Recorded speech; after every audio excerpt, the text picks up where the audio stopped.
everyone, and welcome back to So Biased. My name is Melissa, and on today's video, we're going to be learning the Haslam System of Dresscutting. Now, this is a system that a woman invented in, I believe, the 1930s as a way of getting people to learn to draft their own patterns. And it's something I've been hearing about for a while, and I wanted to take a crack at drafting it myself, but was not confident enough to do it all on my own. So this system would come out with all sorts of different pattern books, I think quarterly for about 40 years, from about the early 30s to the late 60s. And I picked up the original system and the instructions, as well as one pattern book from the 1940s. Shock. Now, I picked up my Haslam system and pattern book from My Vintage Wish on Etsy. However, it's available for a bunch of different online sellers, and I will leave some links in the description below if you're interested in picking some up. I also got the chance to use some fabric I picked up a little while ago from an amazing Indian fabric store in Vancouver. This store has exquisite fabric covered in the most beautiful embroidery, and I had to buy all the things. So for this one, I chose to go with a more party dress style that I really loved because it was coming up to Christmas and New Year's, and ended up with something really beautiful that I'm really excited to show you. But until then, let's get sewing. So this is the Haslam System of Dresscutting. And this is one of a bunch of different custom proprietary dressmaking, pattern making systems that existed that were fairly common in, periods before now. The best I can figure it out so far is, so here you have your bodice template, and what you would do is you would draw it out, figure out your shoulder length, and draw this line up to wherever your length is. And then you would do the arm down to whatever your bust measurement is. So if you were like a 6-inch shoulder and a 44 bust, you would just follow the line down to there. And then this one is your arm piece. So you can see you have armhole as well as child size, sleeve size, armholes, and then an elbow marker. So that's approximately where your elbow would be. And then you have like wrist measures, elbow measures, and then a similar kind of bust, shoulder, and then a back. So I think, if I'm not mistaken, this is your back bodice, front bodice, arm, and then it has a measuring tape along the bottom of both pieces, obviously in inches because this is 50, 67 years old now. This is my first attempt. I think I did it correctly. So you start off with your shoulder measurement, your neck measurement, and then they basically say, okay, if this is your shoulder, add 1 inch here, and then come down 1 inch here, and then this is like 2 inches out, and this is 1.5 inches out. So you just draw out from there. And then you have your bust measurement and your waist measurement. I got that wrong, so I had to redo it, which is why a bunch of these lines are crossed out. And this dress has this belt that comes up in the center. And these two lines here that I buggered up and had to scratch out, you cut here and here, and then you place the pieces far apart so you get this extra space along the bust that you then gather in at the waistline and I think at the shoulders. Yeah, so this is the belt. You can kind of see it goes up and then down here. And then the main bodice piece is this, and then the square neckline down. And this is attempt number 1 at the skirt, which was a little bit easier. So we just have waistline plus or minus a little bit, and then they say take off 1 inch here and draw the curve, and then at every so many intervals you're drawing these spaces, and these are going to be cut out and then placed like a few inches apart each one, so you get more fullness in the skirt. So I think it says place 1 inch apart at the top and like 5 inches apart at the bottom, so that you get a much bigger flared skirt at the bottom. And so yeah, you have waistline, you have hip line, which is obviously a bit bigger, and then this is the center line from the center of the waist down to the full length of the skirt. And they say the bottom hem should be 2.5 to 3 inches wider than the hips. So I went for 3 inches because I'm a big girl. And then there's one dart in here, and then these lines, like I said, you just cut them out and then lay them at an angle so that you get more fullness in the skirt, and they will be pleated, I assume, or just gathered up at the top. All right, this is the front of the skirt. So I cut down each panel, and it said these two panels were 1.5 inches apart all the way from top to bottom. And then these two, it was 1 inch apart at the top and then 5 inches apart at the bottom. So I'm going to cut along the top, and then the bottom, I have it folded in half. So I'm gonna have 2 pieces. And then I am going to trace the back and back skirt. Hopefully put it all together. And we'll see how it goes. And also add on seam allowance, because seam allowance I don't think is included, so I will have to add, I'm gonna do a 1/4 inch seam allowance on this. Next up for this dress is the back. The back actually for this dress is from another pattern. So you copy the front from the pattern you like, and then there's kind of like a standard back.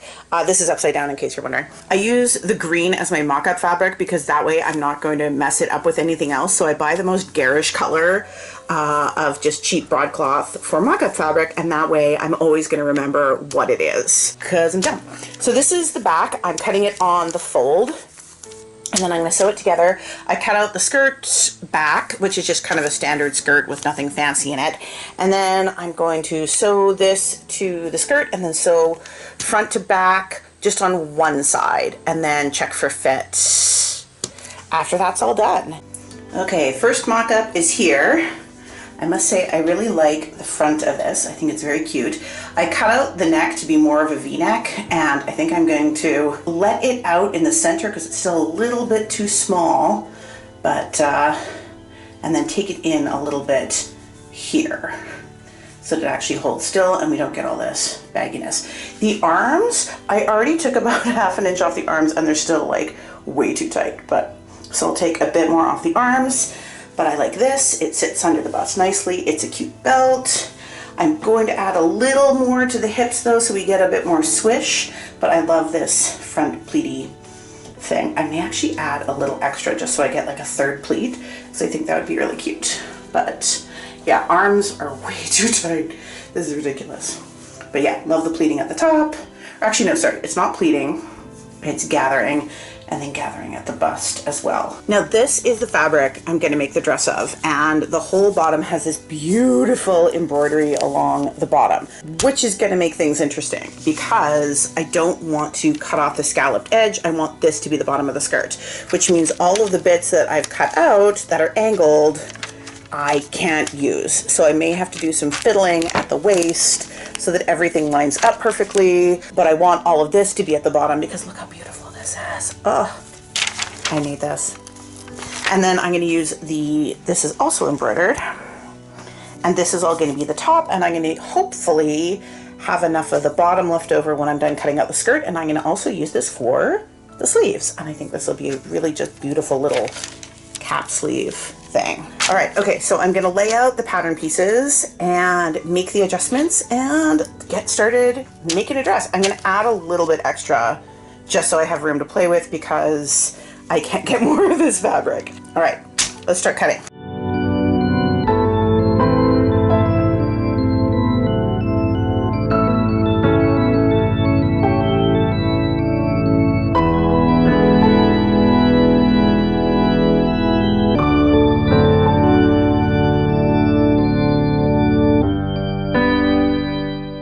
Starting to realize the problems with filming black fabric. So this is the front of the final fabric. I did add that 3rd pleat in that I mentioned, and I really like the way it looks. I think it's really cute. Put the belt back in, got the points actually a lot sharper this time, which I'm happy about. And I'm going to press those down so they look good. So the skirt, as you can see, has the great print on it. And what I ended up doing is I laid it all out properly, and then I ended up taking off this much on the side. And I think that should bring it up enough so that it actually makes a nice round pattern rather than ends up being really square. So we will see. I'm also gonna add pockets because for some reason there's no pockets in this pattern. And I'm going to sew together the front and the back at the shoulders and on one side because I need to put a closure in this and I don't know what kind of closure I want or how I'm going to do it. And I need to fix the armholes because they were way too small. I took a little bit off here, about an inch or so off of the bottom, and I'm going to try it on again, and then I may take off a little bit more if I have to, but this way I have room. And then, yeah, we'll figure out how to close this beast, but I'm really liking it so far. It's very cute. It's very lightweight, which is funny because winter. Now, next up are the sleeves. As far as the embroidered bit, I wanted to keep a little bit left for the sleeves, but this is all I had, this much times 2. So I needed to make the sleeves quite long in order to have enough, because this would definitely not go around my bicep, but it will go around my wrist. So I cut this panel into 2 so that I can still keep it on the sleeves, and then I cut out a separate panel and actually sewed it together. It's hopefully not too visible that there's a seam there, especially because of all this embroidery, but I wanted to keep all the beautiful embroidery intact. Cut out the sleeve head here, and I sewed one of them together already, and I'm going to turn it inside out, and I am going to try the sleeve holes.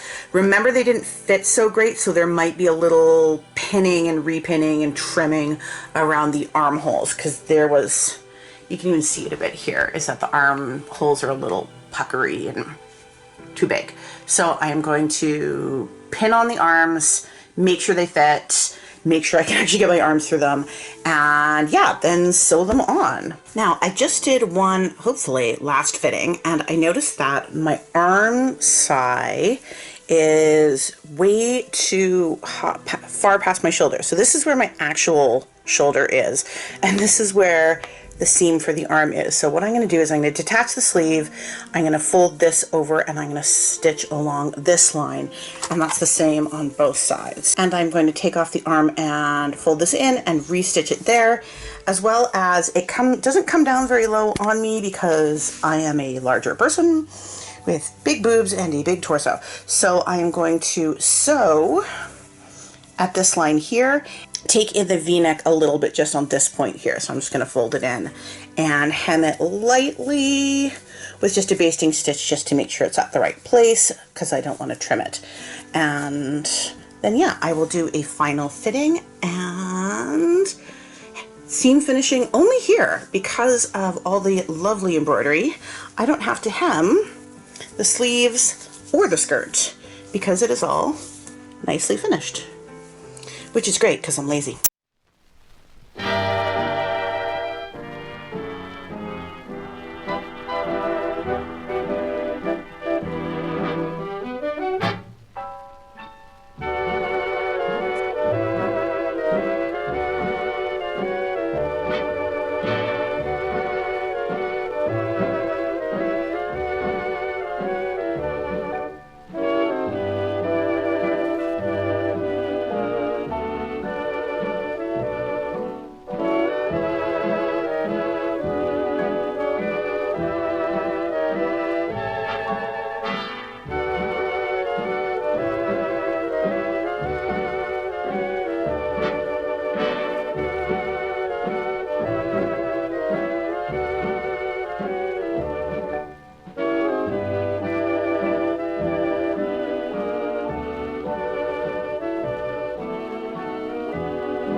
So that is it for the 1940s party dress. I love this one. It turned out so pretty. It's so comfy.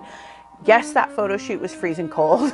I had to stay indoors for a long time afterwards, but we get very little snow in Vancouver, so I had to take advantage of it when we had it there. It is such a cute dress, and I love having the pockets in it. I love having the side closure.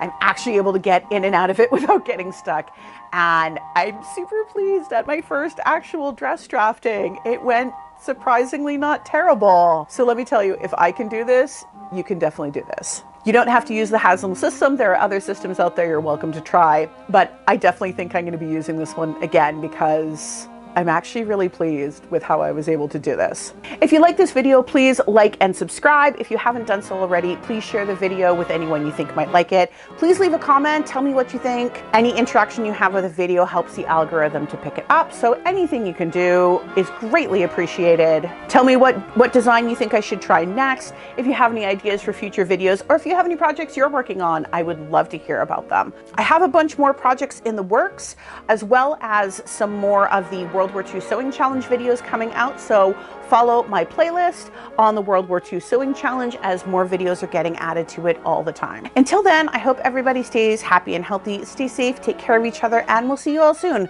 Bye!